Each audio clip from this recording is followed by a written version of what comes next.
নির্বাচনের মাঠে মনোনয়ন বাতিল, আপিল আর আশার দোলাচল। এই মুহূর্তে নির্বাচন কমিশনের ঠিক কী চলছে, কারা আপিল করছেন, কেনই বা বাতিল হলো মনোনয়ন, আর শেষ পর্যন্ত কার ভাগ্যে কি আছে, সবশেষ আপডেট নিয়ে আমরা সরাসরি যুক্ত হয়েছি নির্বাচন কমিশন থেকে।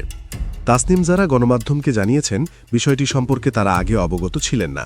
তার দাবি ১% সমর্থনের যে শর্ত সেটি পূরণের জন্য প্রয়োজনীয় সংখ্যার চেয়েও বেশি সমর্থন তারা সংগ্রহ করেছিলেন। কিন্তু সমর্থকদের মধ্যে দুজন যে অন্য আসনের ভোটার, এই তথ্য তাদের জানা ছিল না। সেই ভুল সংশোধন করতেই তিনি এখন নির্বাচন কমিশনে আপিল করেছেন। নির্বাচন কমিশনের কর্মকর্তাদের কাছে তিনি নিয়ম অনুযায়ী প্রয়োজনীয় কাগজপত্র জমা দিচ্ছেন এবং আপিলের আনুষ্ঠানিক প্রক্রিয়া সম্পন্ন করছেন। তার সমর্থকরাও এখানে উপস্থিত আছেন। তারা আমাদের জানিয়েছেন যেহেতু ১% বেশি সমর্থন তাদের রয়েছে, তাই তারা আশাবাদী নির্বাচন কমিশন তার মনোনয়ন পুনর্বহাল করবে। সার্বিক পরিস্থিতি যদি বলি, সকাল থেকে এখন পর্যন্ত আনুমানিক ২২টি আপিল আবেদন জমা পড়েছে। অনেক প্রার্থী আজ আপিল জমা দেওয়ার চেয়ে বেশি আসছেন কিভাবে আপিল করতে হয়, কোন কাগজপত্র লাগবে, কোন প্রক্রিয়া অনুসরণ করতে হবে, এই তথ্য জানার জন্য।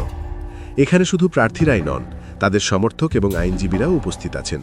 অনেক ক্ষেত্রে আইনজীবীরা প্রার্থীর পক্ষ থেকে আপিল প্রক্রিয়া সম্পন্ন করছেন। যাদের মনোনয়ন বাতিল হয়েছে তাদের মধ্যে স্বতন্ত্র প্রার্থীর সংখ্যাই বেশি। রিটার্নিং অফিসারদের ভাষ্য অনুযায়ী স্বতন্ত্র প্রার্থীদের ক্ষেত্রে ১% ভোটারের সমর্থন নিশ্চিত করতে গিয়ে নানা ধরনের সমস্যা দেখা যাচ্ছে। কোথাও সমর্থনের সংখ্যা কম, কোথাও স্বাক্ষরের ভুল, আবার কোথাও ভোটার তথ্যের অসামঞ্জস্য। এছাড়াও মনোনয়ন বাতিলের অন্যান্য কারণ হিসেবে রয়েছে ঋণ খেলাপি হওয়া, বিল খেলাপি থাকা, হলফনামায় সঠিক তথ্য না দেওয়া বা অসত্য তথ্য প্রদান, আয়কর রিটার্ন সংক্রান্ত জটিলতা ইত্যাদি।